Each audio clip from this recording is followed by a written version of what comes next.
لاپتہ تو سارا ملک ہے یہاں، لاپتہ یہاں پر نظام ہے سارا، لاپتہ یہاں پر جو ہے نا یہ آئین ہے، لاپتہ یہاں پر قانون ہے، عدلیہ لاپتہ ہے، آپ کے ادارے لاپتہ ہیں، آپ کے اقدار لاپتہ ہیں. تو یہاں پر مجھے بتائیں پتہ کس کو ہے؟ آپ کو صرف ان کا پتہ ہے جس نے ان سب کو لاپتہ کیا ہے. بسم اللہ الرحمن الرحیم. السلام علیکم. ناصر بڈانی حاضر خدمت ہوں، اور اس وقت میرے ساتھ معروف مزاحمتی شاعر احمد فرات صاحب موجود ہیں.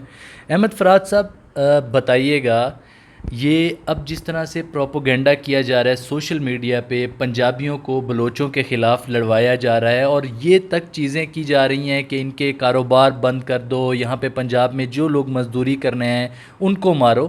اس سب پروپوگنڈا کے پیچھے کون لوگ ہیں؟ آخر یہ سب کیوں کیا جا رہا ہے؟ دیکھیے جی، بڑے افسوس کی بات یہ ہے کہ یہ کیمپین جو ہے یہ اسٹیبلشمنٹ چلا رہی ہے، یہ کیمپین جو یہ حکومت چلا رہی ہے، اور یہ کیمپین وہ اپنے ٹاؤٹ صحافیوں اور صحافیوں کے بھی جو ٹاؤٹ آگے 10-12-15 ہزار ماہانہ پر جو ان کے پیجز ہیں یا ان کے جو اکاؤنٹس ہیں وہاں سے چلائی جا رہی ہے، اور ایک لسانی گروپ کے خلاف، ایک جو ہے وہ سمجھ لیجئے کہ ایک قومیت کے خلاف زہر اگلنے کی جو ہے وہ فضا ہموار کی جا رہی ہے. بدقسمتی یہ ہے کہ ریاستیں جو ہیں وہ اس کا سدباب کرتی ہیں، ایسے عوامل کا، ریاستیں ایسے جذبات کی بخ کنی کرتی ہیں، ریاستیں جو ہیں وہ جوڑ کر رکھنے کی پالیسی پر عمل کرتی ہیں، وہ کلیکٹیونس کی طرف جاتی ہیں، وہ ایک انکلوسیو سوسائٹی کا نظریہ پیش کرتی ہیں، اور ریاستیں ایسے معاملات میں پازیٹیو کردار ادا کرتی ہیں. بدقسمتی اس ملک کی یہ ہے کہ یہاں یہ سارا کام کون کر رہا ہے؟ خود حکومت کر رہی ہے، ریاست کر رہی ہے، لوگوں کو صوبائی عصبیت کے نام پہ تقسیم کرنے کا، لوگوں کو لسانی عصبیت کے نام پر تقسیم کرنے کا، لوگوں کو فرقے اور مسلک کی بنیاد پہ تقسیم کرنے کا. تو یہ بہت بڑی بدقسمتی ہے. اور یہ دیکھیے یہ بڑا پرانا وتیرہ ہے نون لیگ کا، ہمیشہ سے یہ وتیرہ رہا ہے کہ 90s میں بھی جب ان کو بھٹو صاحب پیپلز پارٹی کے خلاف ان کو حمایت چاہیے تھی عوام کی، تو انہوں نے جاگ پنجابی جاگ تیری پگنوں لگ گیا داغ کا نعرہ لگایا. اور آج پھر جب ان کی پنجاب کے اندر یہ صورتحال ہے کہ ان کا پی ٹی آئی نے مکمل صفایا کر دیا ہے، اور عمران خان ان کے راستے کی سب سے بڑی رکاوٹ بن کر سامنے آیا، اور اس نے ان کا جو ایک خاندانی حکومت کا اور موروثی بادشاہت کا جو ان کا ایک وہ تھا، ایک ان کی لیگیسی تھی، سلسلہ، اس کو برباد کر کے چھوڑا ہے. تو اس وقت یہ سمجھتے ہیں کہ یہ شاید پنجابی عصبیت کے نام پر یا صوبائی عصبیت کے نام پہ یا لسانی عصبیت کے نام پر اپنے لیے عوام میں کوئی ہمدردی کا ایلیمنٹ کریٹ کر سکیں گے یا اپنے لیے کچھ اسپیس کریٹ کر سکیں گے. لیکن عوام کو پتہ ہے کہ گیٹ نمبر 4 سے اقتدار میں داخل ہونے والا کوئی بھی شخص، چاہے وہ صوبائی لسانی یا قومی عصبیت کا بیس بدل کر ہی کیوں نہ ہے، لوگ اسے کبھی دوبارہ جو ہے وہ اسپیس نہیں دیں گے. نواز شریف صاحب پہلے مزاحمت کا استارہ ہوا کرتے تھے، پہلے بعض جگہوں پہ انہوں نے مزاحمت بھی کی، اور پھر آخر میں جب ہم نے ان کا ایک مشہور جو وہ جملہ تھا کہ ووٹ کو عزت دو، وہ نعرہ بھی لگایا، اس کے بعد خود ہی 83-84 برس کی عمر میں آ کے اپنے پورے نظریات کو دفن کر دینا، تمام چیزیں دیکھتے ہوئے، پرانے جو تاریخ ملک کی دیکھتے ہوئے، تو یہ چیزیں کیا سمجھتے ہیں، کیوں اس طرح کا سٹیپ انہوں نے لیا ہے اپنے آپ کو تباہ کرنے کے لیے؟ اچھا، پہلے تو میرے احتجاج ریکارڈ کریں کہ وہ کبھی بھی مزاحمت کی ستارہ نہیں تھے. وہ جمعراتی ہومیوپیتھک مزاحمتی بنے تھے جب وہ اقتدار سے بے دخل ہوئے تھے. ان کی مزاحمت، ان کی جدوجہد اور ان کا انقلاب صرف کرسی تک ہے، کرسی پر آ کر وہ ختم ہو جاتا ہے.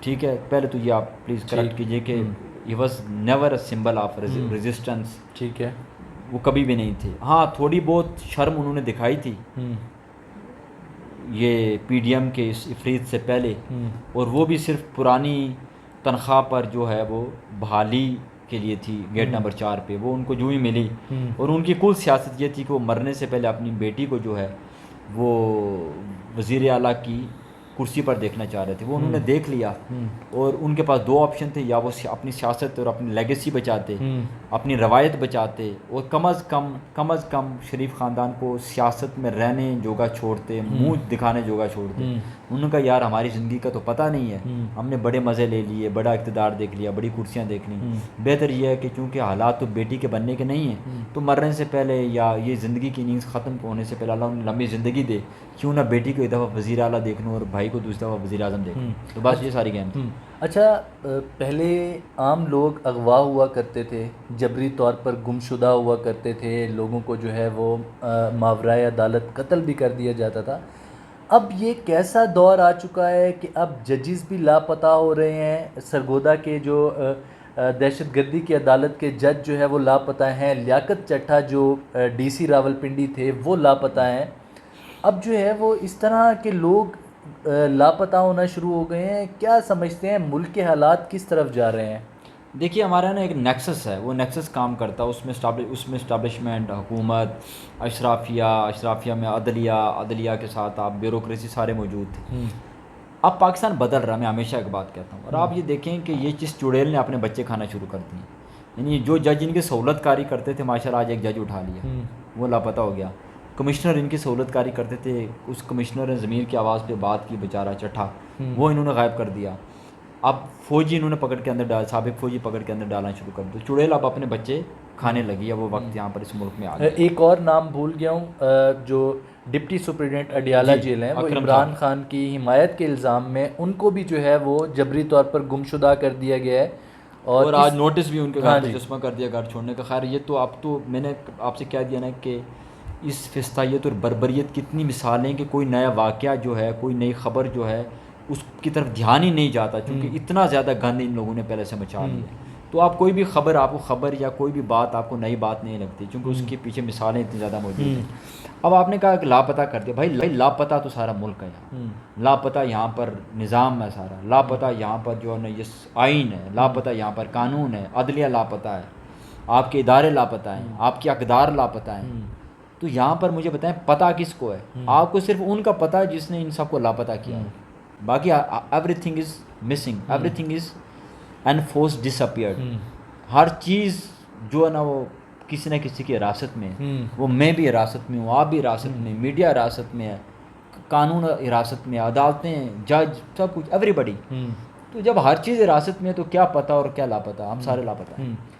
ان کی جو ہے وہ کتنے افسوسناک المیہ ہے، میں یہ آخری بات کر دوں کہ ان کی بیگم جو ہے وہ پریگننٹ ہے، اور ساری زندگی انہوں نے پولیس کی جو ہے وہ خدمات اپنی سر انجام دی پولیس میں، ان کا محکمہ بھی ان کے ساتھ نہیں کھڑا ہو رہا اس وقت۔ یہ کتنا عجیب دور ہے کہ وہ خود نوٹسز لگا رہی ہے پولیس کے یہ 2 دن کے اندر جو ہے وہ گھر خالی کر دیں۔ ایسی کون سی ایمرجنسی؟ دیکھیے یہ ریاست اس وقت اپنی درندگی کی اس انتہا پہ ہے کہ ان لوگوں نے یاسمین راشد جیسی بوڑھی کینسر کی مریضہ خاتون کو بے گناہ اندر ڈالا، ٹھیک ہے۔